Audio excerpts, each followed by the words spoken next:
9 مئی سے اب تک 150 کیسز کی پیشیاں میں بھر چکا ہوں عدالتوں میں. یہ بڑی جلدی میں 200 کیسز میں پہنچ جاؤں گا, ڈبل سینچری ہو جائے گی میری. اور صرف گھر سے نکلتا ہوں, عدالتوں میں پیشی کر کے پھر گھر واپس آتا ہوں. مجھے پتا تھا کہ یہ مافیا کا میں مقابلہ کروں گا. مافیا کا مطلب یہ کہ یہ وہ لوگ ہیں, یہ چھوٹا سا طبقہ ہے, یہ ملک کے وسائل کے اوپر کنٹرول کر کے بیٹھا ہوا ہے.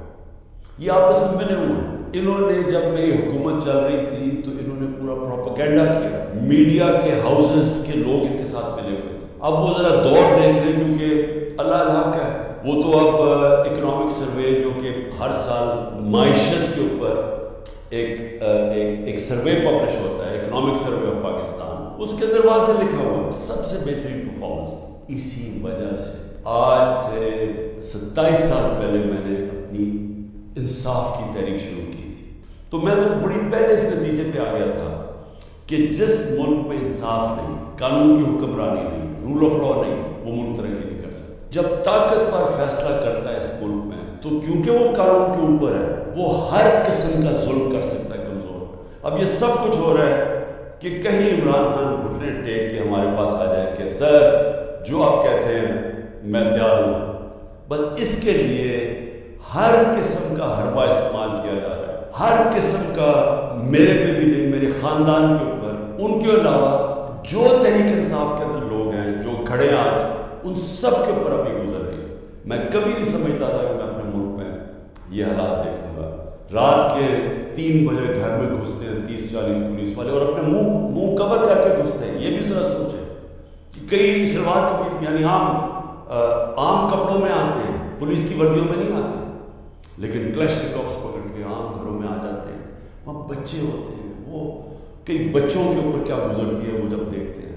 اعظم سواتی کے پوتیوں کے سامنے, اس کو بیوی کے سامنے اندر گھس کے رات کے 3 بجے اس کو مارا, سب کے سامنے دیکھ رہے ہیں اس کو مارتے ہوئے. ایک 75 سال کے آدمی, پتہ چلا کہ پورا پلان بنا ہوا تھا. یہ پلان کے تحت فالس فلیگ آپریشن, یعنی پہلے وہ اس طرح مجھے اٹھایا اور اس کے بعد پھر پہلے پتا تھا کہ ریاکشن آنا, اور اس سے یہ جو جلانا گھرانا اور یہ کیا, اور اس کی آڑ کے اندر سارے لوگوں کے اوپر بند کر دیا اور میرے اوپر کیسز کر دیے. میں جب جیل میں ہوں تب میرے اوپر کیسز کرنے شروع کر دی کہ جی میرے کہنے پہ ہوا سب کچھ. ایک سٹیٹمنٹ نہیں ہے, 27 سال میں مجھے ایک سٹیٹمنٹ بتایا کہ میں نے کبھی کسی کو کہا کہ آپ توڑ پھوڑ کریں. ہمیشہ میں نے کہا قانون کے بیچ میں رہے, ہر جگہ میں نے قانون کی پابندی کی.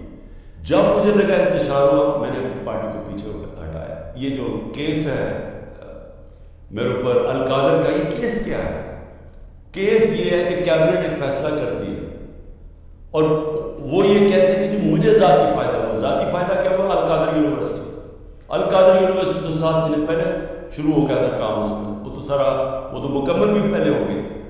تو مجھے کیسے اس کیبنٹ فیصلے سے فائدہ ہوا ہے, اور القادر یونیورسٹی سے مجھے کیسے فائدہ ہوا ذاتی طور پہ؟ یعنی شوکت خانہ 9 ارب روپیہ اکٹھا کرتا ہے ہر سال, مجھے ذاتی طور پہ کیا فائدہ ہے؟ وہ تو ٹرسٹ ہے.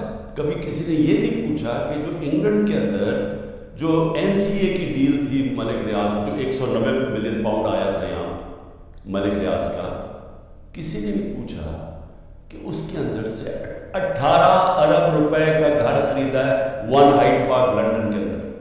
پوچھا کسی نے کہ اس کے پاس پیسہ کدھر سے آیا؟ کبھی کسی نے پوچھا ہے کہ یہ جو ان کے 4 مہنگے مے فیئر میں اپارٹمنٹ ہے جس کا انکشاف پینما کے, جو دنیا میں انکشاف ہوا تھا, انٹرنیشنل انکشاف پینما کا, کبھی پوچھا ہے؟ پھر کبھی وہ کلیبری فونٹ آ گئی کہ ایک فراڈ کانٹریکٹ دکھا دیا, وہ اس فونٹ کے اندر لکھا ہوا جو اس وقت ایجاد ہی نہیں ہوئی تھی, اس سے اگلے سال آئی تھی. وہ جھوٹ پکڑا گیا مریم نواز کا, وہ کوئی اس کے اوپر کیس نہیں ہے. کبھی کسی نے یہ نہیں پوچھا کہ وہ جو چودھری شوگر مل کا 80 کروڑ روپیہ دکھایا تھا کہ جی کسی دبئی کے بزنس مین نے بھیجا ہے, دبئی کے بزنس مین نے نیب کے اندر لکھ کے دیا کہ میں نے پیسہ نہیں بھجوایا. تو یہ سارا منی لانڈرنگ کوئی نہیں پوچھتا نہیں ہے. آصف زرداری کے اوپر وہ جو فیک اکاؤنٹ کیسز تھے, اربوں روپے کا پیسہ جو شروع کیا تھا طریقہ نواز شریف نے ادائبہ پیپر مل میں کہ یہاں سے چوری کر کے پیسہ ہنڈی والی سے باہر بھیجو, ادھر سے ریمیٹنسز دکھا کے پاکستان لے آؤ، وہی پیسہ بلیک کا پیسہ وائٹ کر لو. خود ہی قانون بنایا کہ جو باہر سے ریمیٹنس ہے کوئی سوال نہیں پوچھ سکتا. وہ ہدایبہ پیپر مل کے جو کیس تھا اس کے اوپر BBC کی ڈاکیومنٹری بنی. اسحاق ڈار نے 164 کا بیان لکھوایا کہ کیسے وہ پیسے ان کے منی لانڈرنگ کر کے بھیجتا تھا. وہ قاضی فیملی جو لنڈن میں بیٹھی اس کا پورا بیان ہے. تو کوئی ان کو پوچھنے والا نہیں ہے کہ یہ اوپر بیٹھے ہوئے یہ کیسز ہیں. اور عمران خان کے اوپر کیس کیا ہے کہ جی اس نے وہ القادر یونیورسٹی جو ٹرسٹ چل رہا ہے جس میں سارا پیسہ وہیں کا وہیں ہے، کہتے ہیں جی 6 ارب روپے کی زمین خریدی جب عمران خان پرائم منسٹر تھا. وہ چیک سے زمین خرید وہ پیسے دیے. وہ 6 کروڑ کی زمین تھی، 45 لاکھ روپیہ اس کے اوپر ٹیکس دیا ہوا ہے. وہ سارے چیکس ہیں. اور کب خریدی؟ جب عمران خان پرائم منسٹر نہیں تھا، جب حمزہ شریف چیف منسٹر تھا، اور جب یہ شہباز شریف پرائم منسٹر تھا.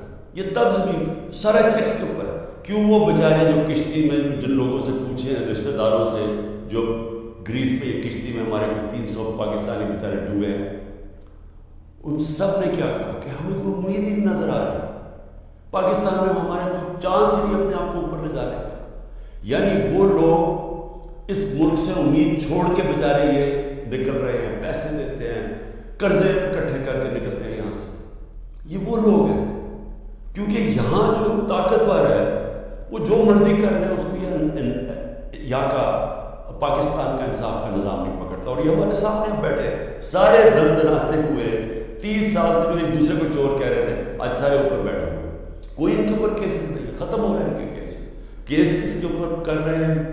ان لوگوں کے اوپر جن کی پوری کوشش تھی کہ اس ملک میں قانون کی بالادستی لے کے یہ جو لوگوں کے اوپر ظلم کیا جا رہا ہے، جو جیلوں میں بھرے ہوئے جو ہمارے کارکن ہیں اس گرمی کے اندر چھوٹے چھوٹے کمروں میں کھانا باہر سے لے جانے نہیں دیتے، ان کو اس طرح کر رہے ہیں جیسے کہ کوئی دشمن ملک کے لوگ ہیں. اپنے لوگ ہی نہیں بلکہ دشمن ملک کے لوگوں سے یہ بھی نہیں کرنا چاہیے.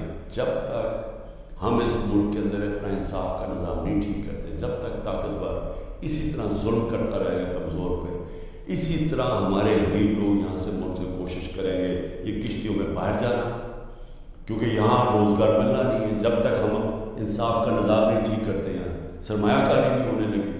سرمایہ کاری نہیں ہوگی، نوکریاں نہیں ملیں گی، اور نوکریاں جب نہیں ملیں گی تو یہی حالات ہوں گے. غربت بڑھتی جائے گی، بے روزگاری بڑھتی جائے گی جو بڑھ رہی ہے پاکستان میں. اور جو طاقتور ہے وہ اپنا پیسہ باہر رکھے گا. یہ ساروں کا یہ جو میں نے نام آپ کو بتایا ان بڑے بڑے خاندانوں کے سب کا پیسہ باہر پڑا. ان کو کوئی فرق نہیں پڑا کہ روپیہ کرتا ہے، مہنگائی ہوتی ہے، کوئی فرق نہیں پڑتا. ڈالر میں پیسے پڑے ہوئے ملک سے باہر. یہ جو اس وقت ہم جدھر کھڑے ہیں یہ اصل میں ہے ہمارے مستقبل کی جان، یہ ہماری حقیقی آزادی کی جان ہے. میں پھر سے آپ کو بتا دوں کہ حقیقی آزادی انصاف سے آتی ہے، رول آف لا سے آتی ہے. جب تک ملک پہ انصاف نہیں ہوتا، رول آف لا نہیں ہوتا. اور اس کا بھی مطلب بتا دوں کہ طاقتور اور کمزور کے لیے ایک قانون جب تک نہیں آتا. برطانیہ کے اندر پرائم منسٹر کو اس لیے نکالا گیا بورس جانسن کو کہ جو قانون سب کے لیے بنائے ہوئے تھے اس کے اوپر وہ فالو نہیں کر رہا تھا. اور وہ صرف اس نے گیٹ ٹوگیدر کی تھی، چوری نہیں کی تھی، صرف گیٹ ٹوگیدر کی تھی کہ سوشل ڈسٹینسنگ تھی کورونا کے دور میں، اور اس نے اس کے اوپر عمل نہیں کیا. اس کے اوپر پرائم منسٹر نکلا.